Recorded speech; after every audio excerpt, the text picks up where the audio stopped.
Denisa, how long have you been in town? A few years, 3 years, 4 years maybe? Maybe longer, 4 years.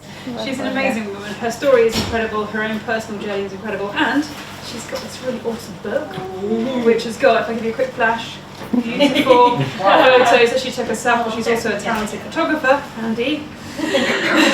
I'll let her introduce herself. Thank you very much. Enjoy. Thank you. Thank you. Woohoo! Hello, everyone. Hi. How are you doing? Good. Thank you. Satisfied? Had some water? Had some food? Happy, vibrant food here? All good? Awesome. I'll leave my bottle here. If I need it, I'll keep sipping. Oh, desserts. Ooh. Talking about cravings tonight, right? Thank you so much for coming here tonight. Thank you so much, Leah, for inviting me. I'm super excited about where Rawfest is going and to be back this year, because last year it was so fun and so nice. And the space, is it the same space? Oh my God, it's like a magic enchanted forest. And if you haven't been, I'll see you there, because it's truly wonderful to be in such a beautiful natural space with like-minded people and to have beautiful food, chanting, vibration, healing, everything like your heart and soul ask for, and your body too. So thank you for doing that, Leah, and I can't wait for summer to come. But now let's talk about more into life, more grounded into reality things, because we really hit these things every day, like talking about cravings, emotional eating. You probably know someone quite closely, you know, intimately, who has some of those. Does it resonate with you? Yeah. Yeah, okay. It's not AA here. Depends. Well, tonight I'm going to talk to you about some of the causes of crazy cravings and emotional eating, and then some of the solutions that, in my opinion, I found that work best and that are really, powerful to start implementing and approaching. But before we get to that, I'm just going to briefly tell you a bit about how I got to be here and why am I doing what I'm doing, because I could just be someone who walked in from the street, and it's nice to get to know you. I come from a beautiful, beautiful place in Transylvania. It's a real place, yes.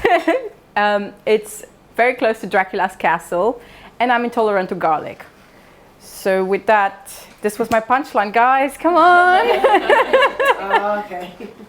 Okay, take that out of the talk next time. So I was born in Romania and I grew up there in the countryside, so close with nature. We only ate what we grew in our garden, in our fields. My father was a farmer. We had our livestock, animals. It was all in tune with the natural way of being. You could say like a century ago, countryside Romania. And I learned that I should only eat what grows. Things like that.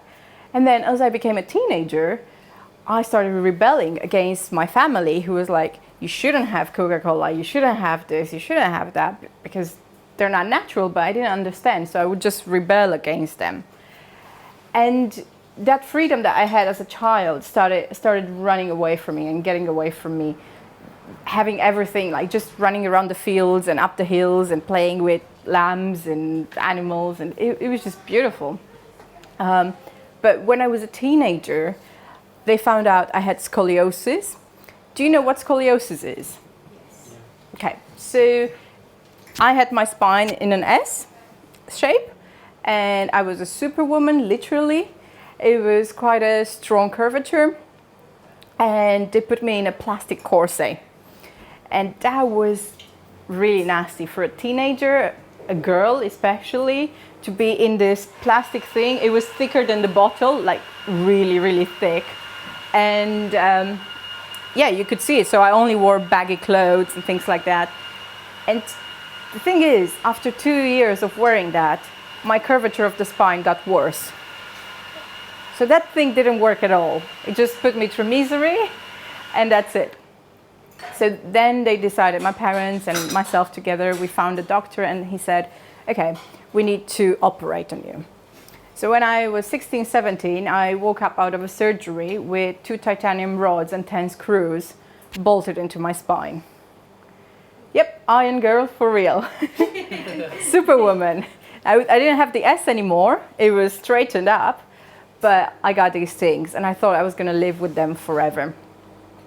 But life has its own surprises, and as years went through, I had to go for checkups and checkups. And isn't that true? When something doesn't bother you, you don't really bother with it anymore either, and you forget to take care of yourself.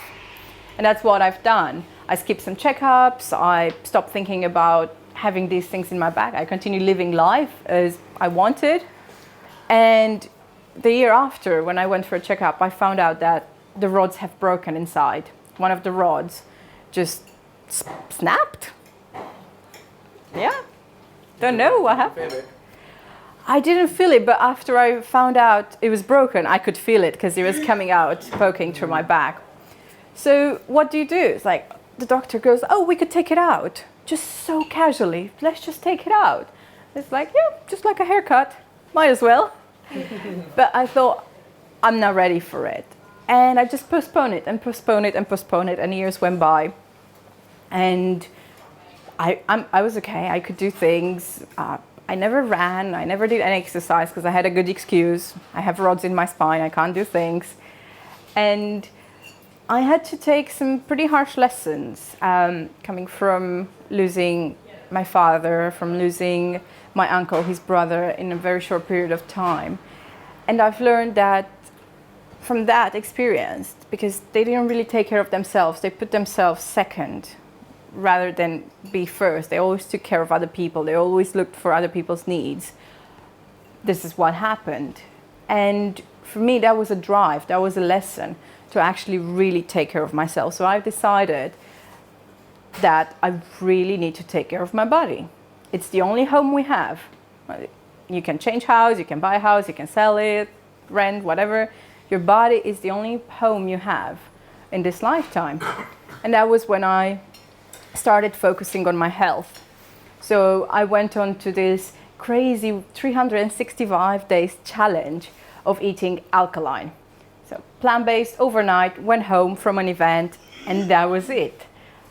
Everyone thought I was crazy. My family still thinks I am, but never mind, I love them. And I really turned my body into something else. I've lost around 30 pounds in the first few months. I started exercising, but most importantly, I fell in love with food and I fell in love with my body. Even though my body wasn't where I wanted it to be, I loved it. Before the weight went away, before I started learning what's good for you, bless you, and what's not, I really loved this vessel that we have. And that made the journey so easy. And that's one of the things I want to leave you with tonight, that wherever you're doing for your health, start by loving your body and start with a good reason, because that makes it much easier. And getting into that side of food, I fell in love with it. I fell in love with cooking. My background is as an artist, as a photographer. So cooking became my new way of just creating. And in the book, I managed to take all the photos myself, and it's an act of creation. Everything should be colorful. Like here in this beautiful place, all the food is vibrant. And that's what we should eat, vibrant food for us that gives us life. But things get in the way. And we're going to talk about why and how to control that. I will tell you that I managed to take the rods out. Yay! And the screws. So I don't even remember when it's been, because this is the amazing thing about our body when it heals. Like I had the surgery about 1.5 years ago. I don't ever remember having anything in my back. Nothing. Like I don't think of it that way. I just recovered and that's it. It's just beautiful what happens. And my intention the reason I started to eat healthy was to prepare for the surgery. That was it. I just wanted to recover so quickly after it that I wouldn't, spend too much time post-op. 2 months after, I was in the pool doing 50 lengths of the Olympic pool. So it is possible. If you put your mind to it, if you align it with what you put into your body, the body just has a magical way of knowing what is good for it and recovering. What would you say the effects are compared to what you were eating before, to going on a plant-based? I can talk about that later. So when I'm going to take questions, you can ask me that again if that's okay. Thank you. So coming to that place of, I lost my train of thought. You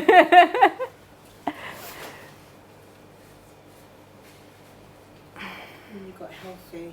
Yes. Think it was that. So getting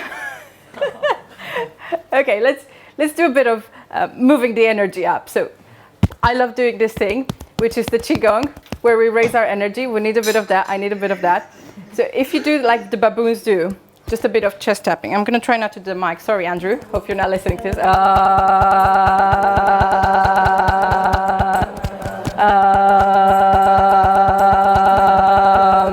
And now if you can do it here on the kidneys.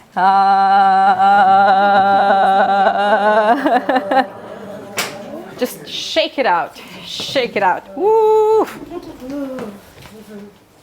Doesn't that feel better? Just 30 seconds, that's it. All it takes. You can go in the bathroom anywhere you are and start doing like, ooh, imagine those people walking. It's like, what? This is what happens. You know, you can change your state, you can change your body, you can change your energy so quickly, and it follows. Whatever you put beautiful into it, it follows. Whatever you put that's damaging for it, it follows in that way as well. That's why we're talking about cravings tonight, and we're talking about emotional eating. And it hasn't always been like that. To give you a short history into that, it started around the war periods, the First World War, the Second World War, when there was no food. So they had to come up with a way to create nutritious something to feed people because there wasn't enough food. It was rationalized. So that's where processed food started coming into place. That was a necessity. That was for the wartime. But then companies caught on to that. And they were like, oh, this is great. We can create something that has shelf life for eternity if you want. We can do it with very, very cheap ingredients. And people want to eat it more and more and more. So chemists were invited to the party and they started creating food in the lab. And as Liaz was saying, there's this thing with the fat, salt and sugar that is addictive. It's purely addictive. And how do they know that? Because they do tests on thousands and thousands and thousands of people to figure out what is the food that creates bliss. What's the bliss point? It's like a new upside down, and it's the bliss point on the top. That's where there's the right combination of fat, salt and sugar that just makes you, wow, this is so good. I want it again. Even though it's just for a second, because we get that pleasure instantly from a food, and it doesn't last long. Like if you eat a bar of chocolate or if you eat a bag of crisps, it's the first bite that gives you that pleasure, and then you just eat mindlessly. And by the end of it, you don't even remember why you started. Right? So it rings a bell. That's because these foods are created in that way to hit the bliss point, to create that pleasure, and then you just want to come and take that pleasure again. It's the same thing with drugs. And it has been also studied that in mice, when they're being fed this right combination, it has the same area lit up in the brain as when you take cocaine, amphetamines and heroin. It's the same thing that happens because you get that pleasure instantaneously, whoa, this is great, and then you get a crash, and then you want to repeat it over and over again. This is where it's the basis of all the cravings. This is where it starts, because you crave, let's say you're craving peas or broccoli. Yeah, you have some, and then you're satiated. You don't want to eat another bag. You don't get a frozen peas out of the freezer and you just go for it, right? Because they're not engineered like that. When you're full, you stop, and then next time you crave something like that again, you crave it for a need, a nutritional need. So in my opinion, I put cravings in two camps. You have the nutritional need when you are deficient in something and your body tells you, okay, I need iron, so I'm craving beetroots, or I'm craving grapefruits, or I'm craving greens, or you have a craving because you've tasted this food and your brain remembers, ooh, that's pleasure, I want it again. So there are two ways you can get into it. The one where it's a nutritional need, or the one where it becomes an addiction. So looking at it that way, you shouldn't make the craving the enemy or the need to eat the enemy. That's just the pathway. You have to go to the cause. So if you haven't done any tests, if you feel like you need to do some blood tests, haven't had any in the past 6 to 12 months, then it's good to go to the doctor, tell them, look, I'm either not feeling well or something, just I want a blood supply. And then you know, if you're struggling with these cravings and you're struggling with binges and emotional eating, first see if there's any reason, any physical reason for it. Because then the emotional one is the one that needs to be focused on. The physical one, you fix it really quickly. You just know what to eat more of. You can juice it, you get more concentrated nutrition, you can supplement it naturally. But with the emotional aspect, that's where the real work begins. And I'm going to touch upon that when we talk about the solutions. But other ways where this comes into place with cravings, with emotional eating, is the triggers and the stimuli we get. Like, think about, you go shopping. When you do your weekly shopping, do you have any triggers that make you reach for a bag of crisps, or that make you reach for a bar of chocolate or a box of something you put in your cupboards? Or whether it's when you go to work or when you take the bus or the train or something and you pass by the corner shop and you just have this, it's like your body turns and you go by yourself in there and you buy something without realizing. I used to have that. I would go to the market and there was this corner shop with Indian spices and Indian foods and all sorts of ethnical foods. And I would go in there for spices and dates and other things I would get.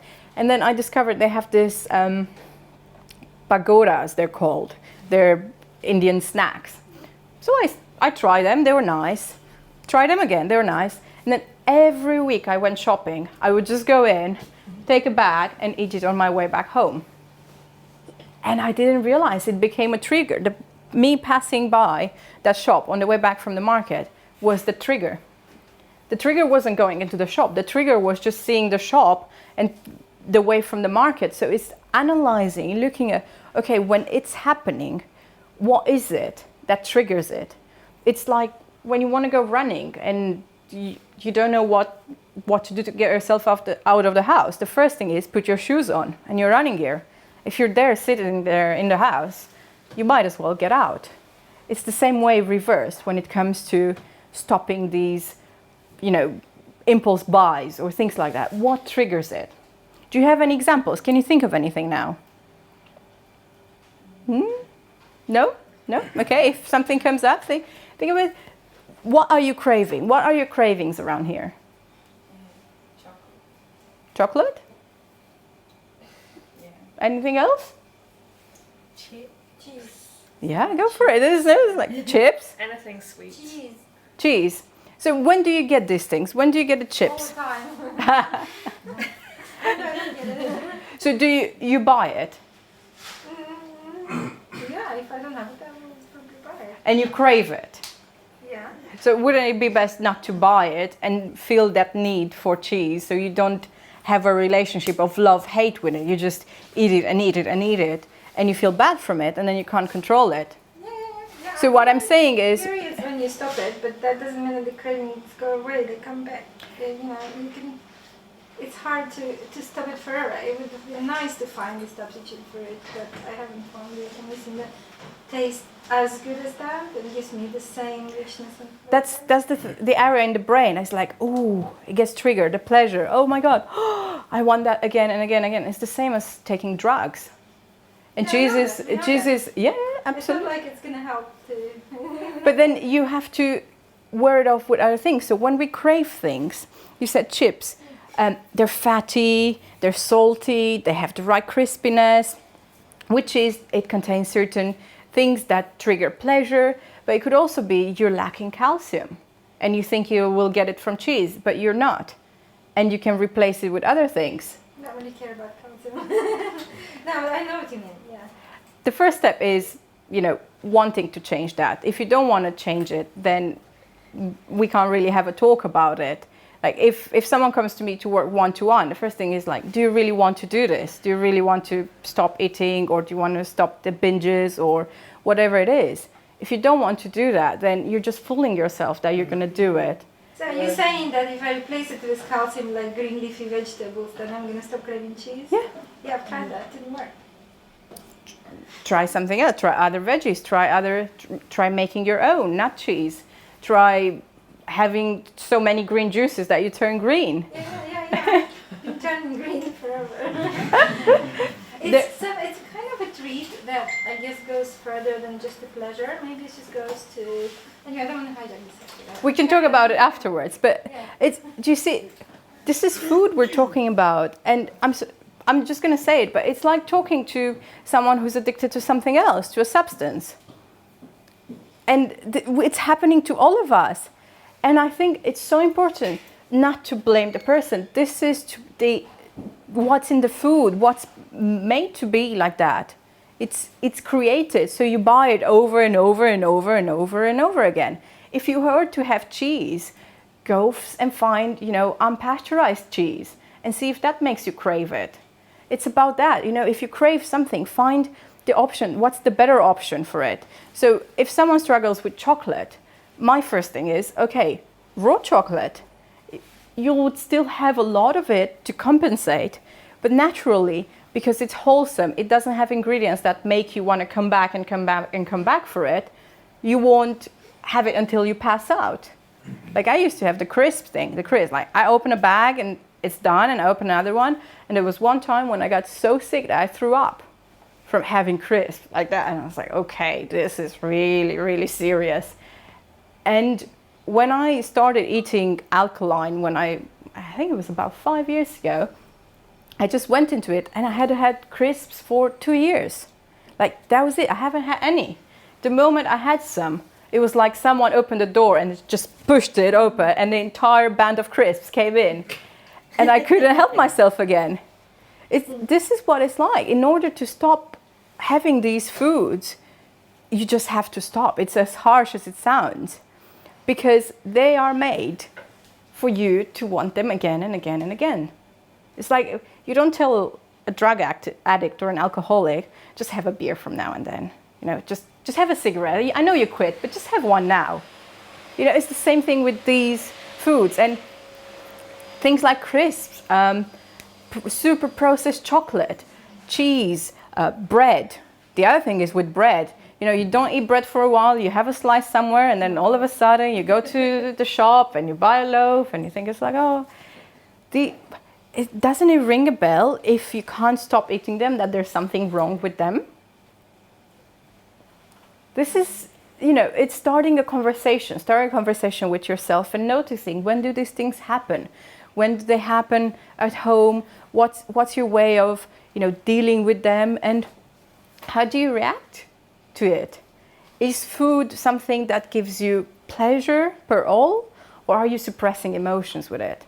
Because that's something else we're doing. We eat when we're happy, we eat when we're sad, we eat when we're celebrating, we treat ourselves with food, we eat whenever we have the chance. But what happened in the past, 70, 80 years, we started taking the social norms apart. Like the French are one of the last European countries where, they still had to sit down with a family and eat together. It wasn't conventional to eat on the metro, on the tube, in the bus, walking somewhere or anywhere at your desk. This is what happened. The social norm became acceptable, that you can eat anywhere. Oh, I don't have time to do it, so I'll just, save some time and I'll eat somewhere else. But you don't realize, if you eat in front of Netflix or YouTube or the TV, that food finishes straight away. You're just bottling up things rather than be present with the food itself. Is suppressing time with yourself. Something I continuously try to do consciously, because even I have these moments when it's like, okay, I need to catch up with something, so I'll just eat. So now, if I'm doing something and I want to eat as well, my plate is somewhere on the table, I have to go eat, and then I go back to the computer, and then I go back and eat, and then I go back to the computer. It's a workout. It adds steps to my day, but in that way, I don't eat as much. And that's the same. Our portions quadrupled from what my grandma used to eat when she grew up, when she was young, to what we have now. Just think about it. We have this huge plates. Like, even this, they're bigger plates. Like, I think I've seen bigger dinner plates. Like, you know, if you eat from a big plate, you want to eat a full plate. If you eat from a small plate that's full, you still have the feeling that you ate something that was a full portion, yet it would be smaller than a big plate. So think about it. If you have trouble controlling that, if you have this sort of, I'm so tired after eating. Does anyone feel like that? Yep. Smaller plate and eat with chopsticks. I love that, honestly. Eating with chopsticks, especially if you don't master it, because now I can master it and I'm like, yeah, it's fine. But when I was younger, oh God, it sounds like my grandma now. Before I started eating like this, I would just have all this, like, you know, weight struggle, trying to eat less and so on. And chopsticks really work, especially because I had to self-teach myself how to eat with chopsticks. So it's just little tricks. Smaller plate, eating with the other hand. Try and eat with your left hand if you're right-handed. Just, you know, because we're not having control. We have to get back control. Do you know how aware you are of what you eat when you try to eat with the other hand? These are all simple tricks. Sorry, that you can. could you possibly say that again about how to get back? Sorry, I can't, because I'm in a flow, and every Okay, time you ask right. me something, I get out of flow. Sorry. Chopsticks. Chopsticks, yes, karate chops. So the same thing is, you know, find tricks that work. It's okay, you know. You shouldn't be ashamed of anything you hack in order to take control over what you eat and be present, because we have to take control over this. We really have to take it in our hands. Stress, if it comes into place, then you eat to suppress that. You eat to suppress the challenges you may have with someone or at work, or, you know, what happens around you in society. And we have to be present with that. So for example, has anyone ever done a juice fast here, or any sort of fast? Yeah. How sad and emotional do you feel in the first few days? It's like opening up Pandora's box, right? That's because we suppress those emotions with food. So when you don't have food, they're nowhere to hide. They have nowhere to hide. So they just come up. But that's beautiful, because you can deal with them. This is the most amazing thing we can do, is to deal with them, because once they're out of the way, problems start sorting themselves out. And you don't have them coming up when you don't expect, because they come up when you're least aware, and then you just reach for food to bottle them up even more. And finding that strength to take over is beautiful. So if you want to do a juice fast, all it takes is, you know, 3 days to start really feeling a few changes. And it's one of these really great periods for it now, because spring is blooming, and so is your body ready to do it. I wouldn't say do this in winter, but doing it in springtime is really good, because in that way you're in tune with nature, with the lunar phases. So it's starting a juice cleanse, a juice fast, or any fast is great to do it on a full moon or a new moon. You're really working with that energy to bring out things from under the carpet and deal with the dead body from the closet, that sort of thing. And I think this thing, so I've touched on the stress, we eat to suppress that, on the triggers. So I would encourage you, if you do have this with food, what are the triggers? Just to look for the triggers.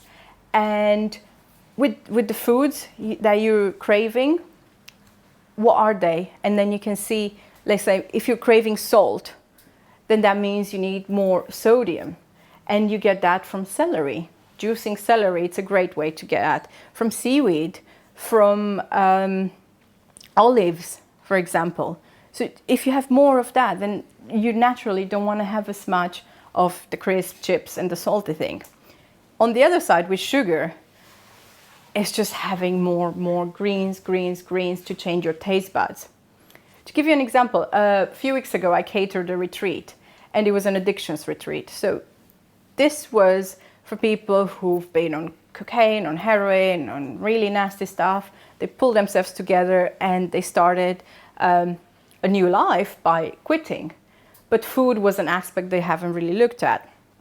And there I go, I arrived at the retreat, I cook an amazing Thai green curry for everyone, and no one wanted to eat it. They were like, no, it doesn't taste like anything.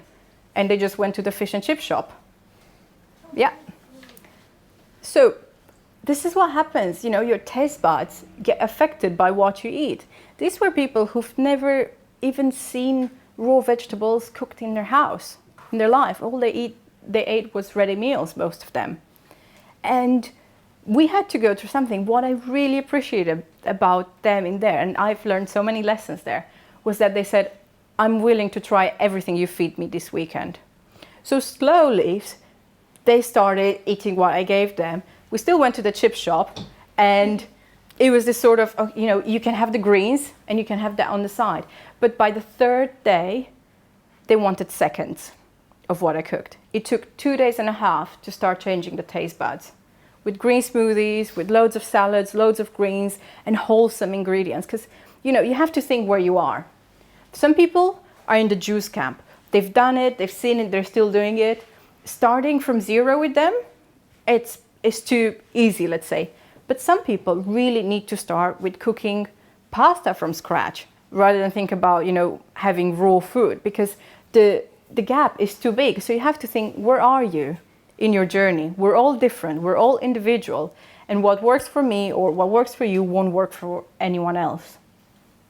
And in that way, think about, okay, if I'm already having loads of greens, okay, what's the next level I can do to transform my taste buds so that when I'm craving, like I'm craving peas lately, I'm eating peas and green beans like crazy, and I love it.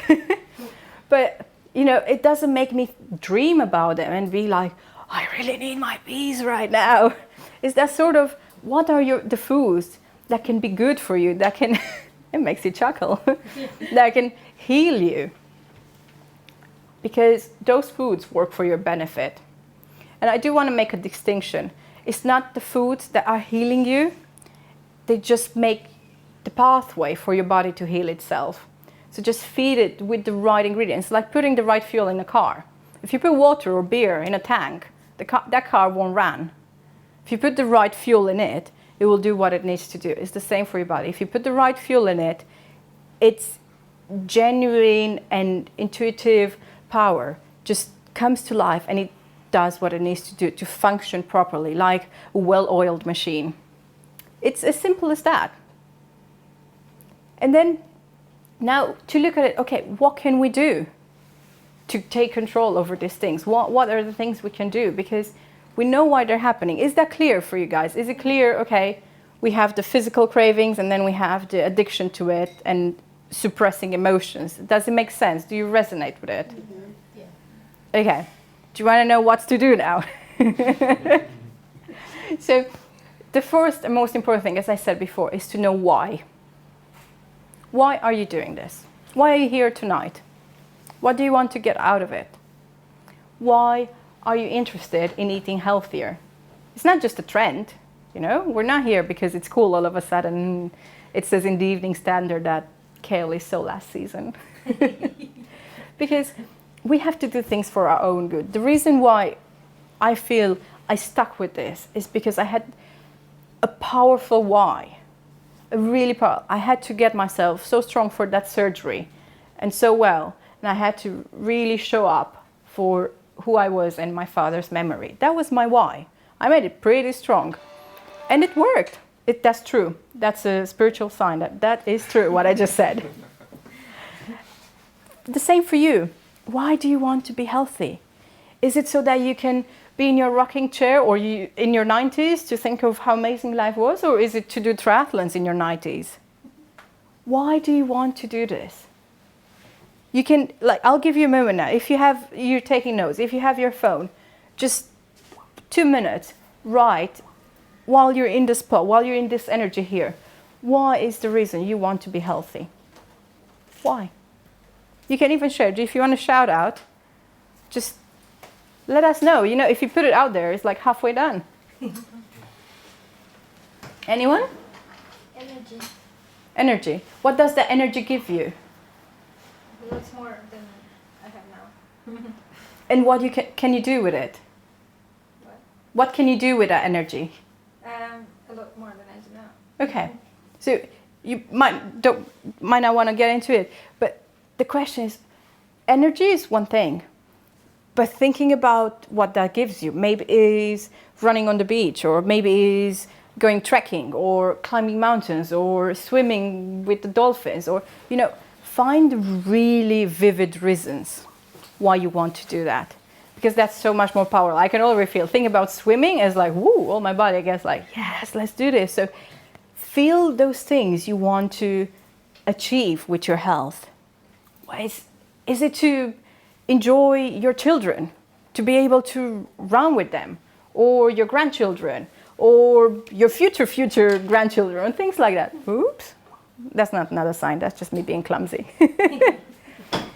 When we're setting goals, when we're setting intentions, the more we get into them, like physically feeling them, the stronger they are, and they're easier to achieve. Does it make sense? Mm-hmm. So know why. Know your why. Why do you want to stop eating junk? You know, not just because you hear it's not good for you. You know it's not good for you. You don't have the energy. So they're taking away from something you would like to do. So focus on the positive. Don't think of the negative aspect. Focus on, okay, so if I don't eat this meal that makes me really sluggish, then I have the energy to do something I enjoy. Like whatever that would be for you. Make it personal and make it real. That is probably the most important suggestion I can give here. Oh, everyone's writing. Yay! The other thing is greens. I saw you drinking. Well done.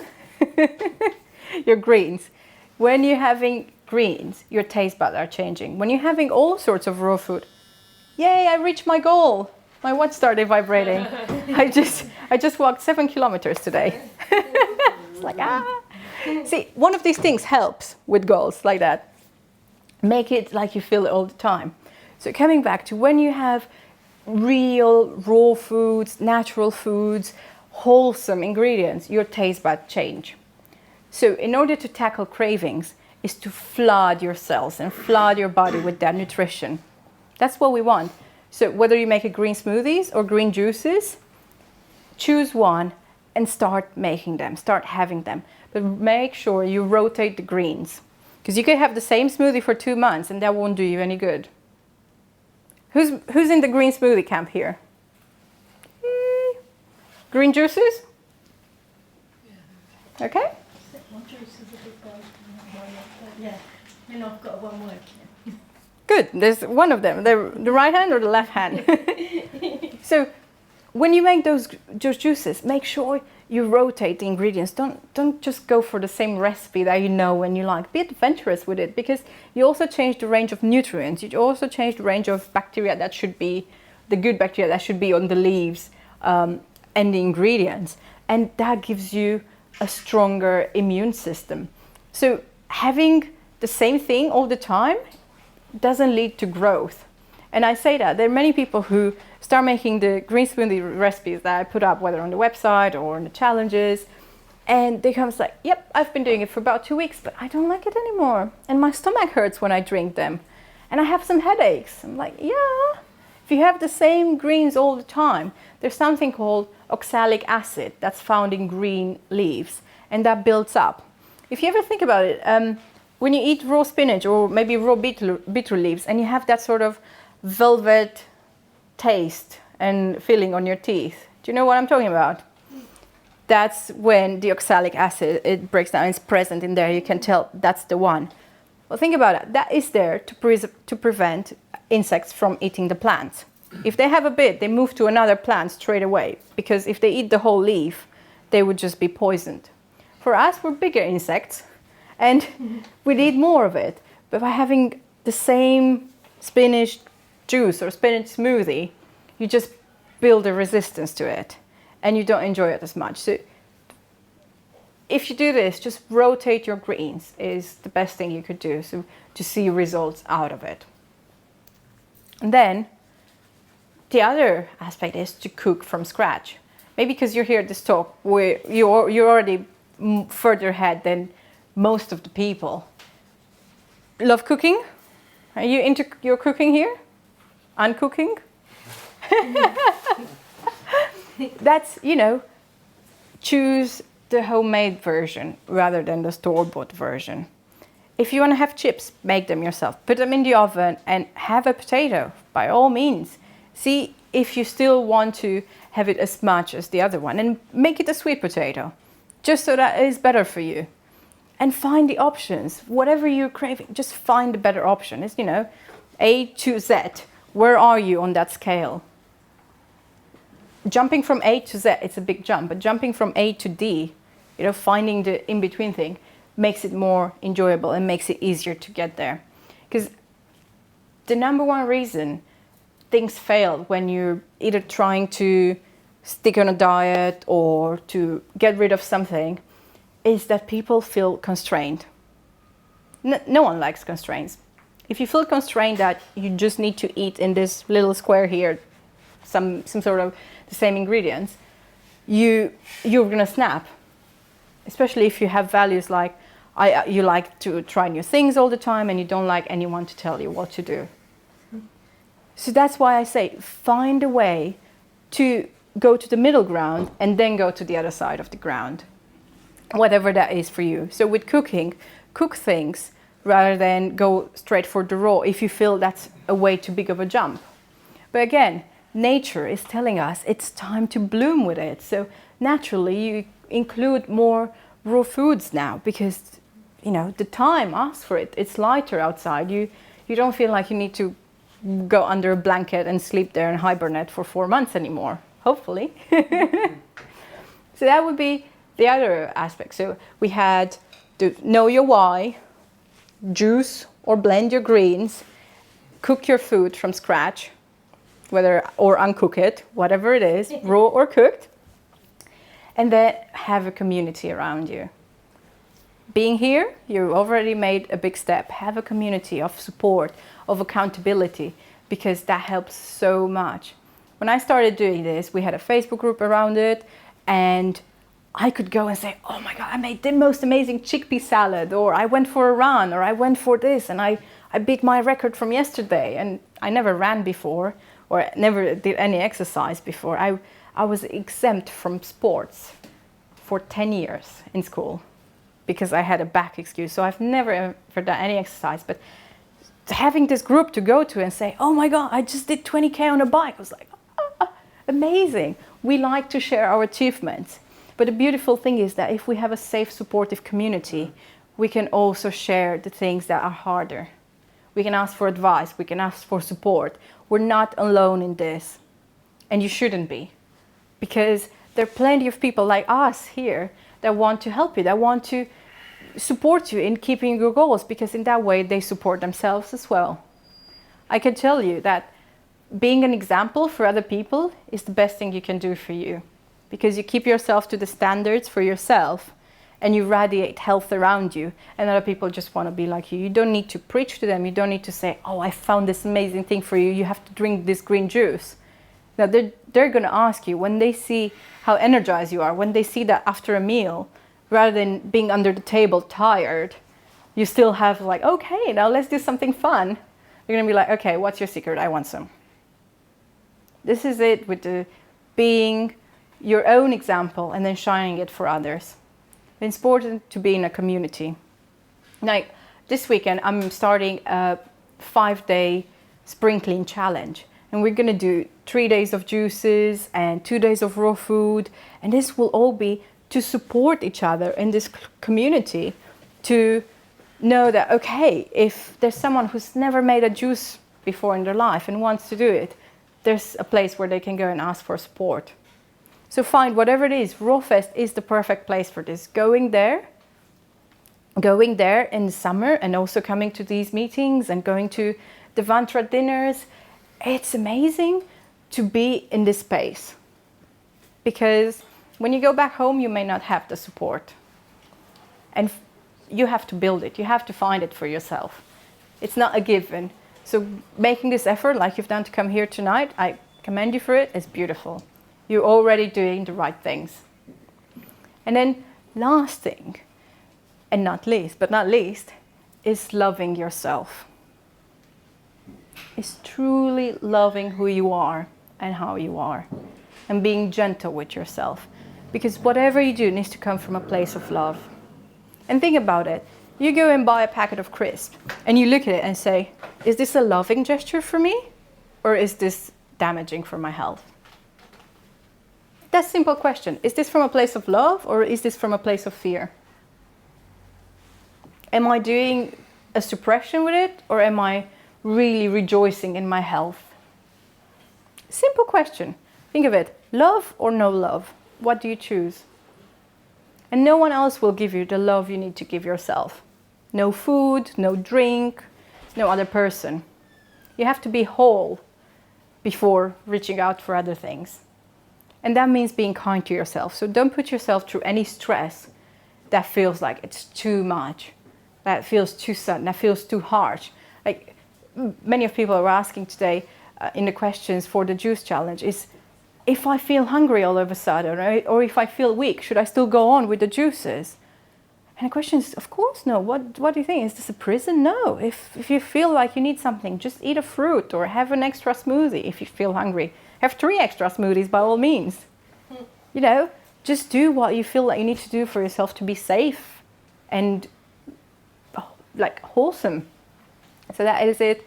Self-love is the key. Love yourself first and the rest falls into place. Same is for cravings. All the emotional eating comes from a lack of self-love. I've worked with people who've dealt with bulimia, anorexia for 20, 30 years. And honestly, it's all a matter of self-love. It's feeling underappreciated. And that is what we need to do more of before it gets too late in some situations. If you start with it where you are now, you're at the perfect time. Does this make sense? Yeah. Amazing. So, do you have any questions? Yes, Andrew. I think it's possible, from my experience, that you can overeat on very wholesome food. Yes. Overeating. That can also be used to suppress emotion. Yes. So that brings us to the drawing table of the self-love and dealing with things. So just because it's a healthy food doesn't mean that you have, you know, the free ticket to overindulge in it. Because if you see that pattern, that means, okay, I need to look at it. What is it that I'm really trying to deal with here? So it's that self-incursion into our own, you know, subconscious, into our own emotions. What are we trying to hide with that? Because I've been in that place as well, you know, it's just because it's healthy, I'm going to have 3 times the amount, and you can actually eat quite a lot on this, and it can be way too much. So it comes back to, okay, small plate, chopsticks, the same things apply. But the most important thing is to deal with your own things, your own emotions, and loving yourself. Because then naturally, when you have love, you don't need to look for it in food, whether it's healthy or not. If it tastes so good, it's so hard to stop eating. Do you mean the healthy one or the any? Yeah. I try to eat healthy, but for instance, I love watermelon, I love grapes. I can have a whole watermelon because I love it, it tastes so good. But do you have 5 watermelons at once? I can have a whole one in one go. Yeah, I can relate to that. Because I love it, but it's healthy, but when I start, I can't stop eating. But don't you stop when you feel you're full? Don't Don't you stop when it's like, okay, my tummy. It's so good that I stop when it's finished, when there is no more. So you need to buy smaller watermelons. That's what I'm trying, but it just tastes so good. You know what works? I tried that too because I love watermelons. I cut them in half and then I put them in little pieces. I chop them in little pieces and put in a plastic box. And I'm saying, this is half of my portion. Even if I eat all of it, still not too bad. But then the rest is in the fridge because it hasn't been cut. So Yeah, that's what I do, but then I keep going to the fridge. So. It's whether you have to see whether it's a nutritional need or it's an emotional need. That's the two of them. So dealing with them, yes, it's delicious. Do you have a question or do I need to stop? No, just a little point that I'm quite Okay. sugar sensitive, Mm-hmm. and if I have melon, it triggers off my sugar addictions because melon has a very high GI, so when it goes Yeah. into your blood system, It's the highest. Really high, so if you're like, oh my god, I need more, melon or watermelon? both. Both. They're the highest GI. So it could be that it's triggering off your food addictions. Sugar. Are you the same on broccoli? No, but with grapes, I'm the same. Grapes, It's again, they're sweet, so yeah. sweet. Yes, So yeah, then it comes with the sugar addiction, which is a whole other chapter on its own. I used to eat chocolates, but Now you I went on to replaced the, it so you with just sweet. replaced a sugar with another sugar. Yeah. Transition. It is to wear off something, but if this becomes, it's like replacing, cigarettes with e-cigarettes. It's the same sort of thing. If it's abusive, replace it with green juices. See if that goes. So again, for you, if it's the sugar thing, greens, to wear off those taste buds because that gives you so much pleasure. Oof, you just want to have it again and again and again and can't stop. If you see you can't stop, then that's when it becomes, okay, I don't have control. When you lose the control over what your body wants, that's when you need to get into gear and say, okay, I'm driving this car here. Just share it with someone you love. Yeah. They'll have half and you'll have half. I don't share something. Joey doesn't share food.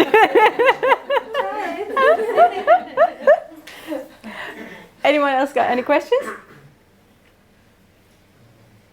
Just a point, surely it's better to overeat on wholesome food than overeat on junk food, because the bad effects will be less. I mean, if you eat a watermelon, okay, but if you eat crisps and Mars bars and things like that, it's going to have an even worse effect on you. It's a lesser of two evils. Yes, it's all about perception. There are people who still eat them, they don't think it's evil with those things. But if it's okay to transition into them, but if this becomes an issue that's uncontrollable, then it affects more than just the fact that you feel full and you've just finished 2 watermelons. Because that sugar that you keep feeding, it makes you take decisions in some situations to go and find that sugar. And it feeds the bacteria in your gut it creates, in exchange, other cravings. It also creates mood swings. It also creates headaches. And it creates acidity as well, if we're talking about the sugar context. Make sense? So yes, they're 2 different things. It's better to have whole foods, but when it becomes an overeating issue, it's still an overeating emotional issue. So it needs to be dealt with at one point. Sure, but I said it's a lesser evil. It's still evil, but it's just lesser. Yeah, it's like the elections. I don't want to get into it, it's like... I would like to understand more the psychology of eating in a way that, because a lot of us grow up and we treat ourselves with sweets, or our parents treat us with sweets or Easter eggs or birthday cake, all that kind of stuff, So there's a part of me feeling, I need to treat myself, make myself feel good by eating maybe a chocolate bar or whatever. So there's that kind of aspect of kind of, it's okay to treat myself, or you need to be able to treating yourself is like loving yourself. Yes, so treat yourself with a long bath with essential oils, or a date to the cinema with yourself, or non-food items, because otherwise you're just repeating that pattern and you give into it. So you can give yourself the love through other ways than through food. When you use food as like a coin, like just treating yourself, paying something for an emotion to get it back, it's the relationship that gets really tight. So finding ways to treat yourself. I always say, treat yourself with things that are non-food or alcohol or, you know, drinks. It's like, oh, I'm going to treat myself to a glass of wine tonight. That is not treating. You know, treat yourself It's to... like it's instant as well. Yeah, it is.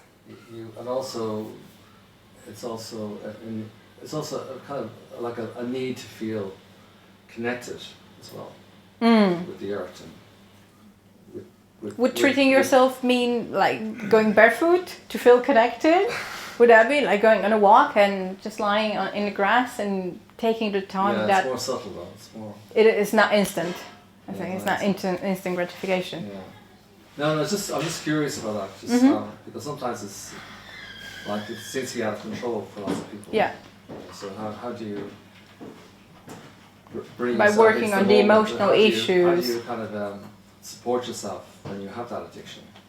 Working on the issues Rather than that kind bring of it saying, into place. punishing yourself, saying, "Oh, I'm such Yeah. an emotional person. I'm doing this, and I shouldn't be doing this," and you kind of beat yourself up, but you keep continuing the same cycle over and over again. So it's just It's a wording situation. So this is quite complex to talk about, and it's all individual. We all have our own, you know, triggers, our own emotional ties, whether it's because your grandma gave you something or your mom, or building up into it. And it's also the language we use. So saying, I've been naughty for it, or I'm shit, or oh my god, stupid fat cow, or, you know, all these things that is just language you use to put yourself deeper into a hole. So if you have something, let's say you had a chocolate bar, it's like, yep, I had it, what can I do? Might as well enjoy it. Well, the other thing I can think about is what you said about when people go on the fast or diet, when that all these emotions come up because they're not burying their emotions in the food. Yeah. So you know, it'd be interesting to be able to sit with that yourself, or to have somebody that could sit with you when you go through when those emotions are coming up for you. You know. Journaling. Yeah, journaling. Journaling is free flow, writing, all that. When we do the challenges or when I work with someone, I always say, okay, journal your food, journal what you feel around it. Not just, okay, I ate this and this. No, it's like, how did I feel eating it? And why do I feel like this? And just, you know, use that, you know, you update your Facebook status, update in that notebook about how you feel around food.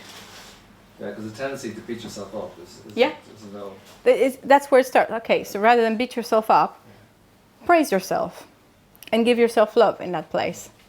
And it just starts from there. Well, this was it, folks. Thank you so much. If you'd like to get a cookbook, I have a few with me. I can sign them for you. They're £20, but you can get them for 15 and signed tonight. And I'm also doing, as I said, this free challenge this weekend. If you feel like doing it last minute, tomorrow I'm sending the shopping list for 3 days of juicing and 2 days of raw food. I'd love to have you on board. And I do have a chart, I just remembered, with food cravings and what do they mean. So if you want that, just drop me your email and I can send you that chart. You can print it, put it on a fridge, and you see, okay, if I'm going for that, then I need to eat the other thing. It's quite useful and visual. So besides that, thank you so much for having me, Leah, and you people love yourselves. Thank you very much. That's it. Thank you for having me.